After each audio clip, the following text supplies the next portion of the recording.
Coffee time na naman po tayo guys. Ito yung gamit pa rin natin, yung Rowie Aesthetic Coffee Mat. Ayan siya. Stir lang natin. Ayan.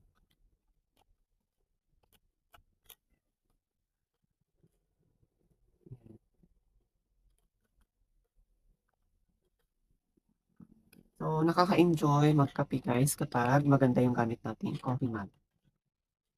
Saka laki. 480 ml. Kaya talagang satisfying yung coffee natin dito.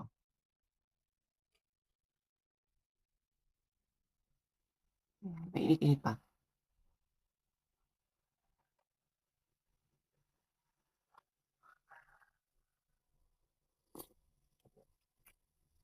Mm. Hindi ko siya maubos guys, madami. Kaya iinumin ko siya mamaya. Eto, gagamitin ko yung kanyang takip. Ayan siya. Para inumin ko siya mamaya.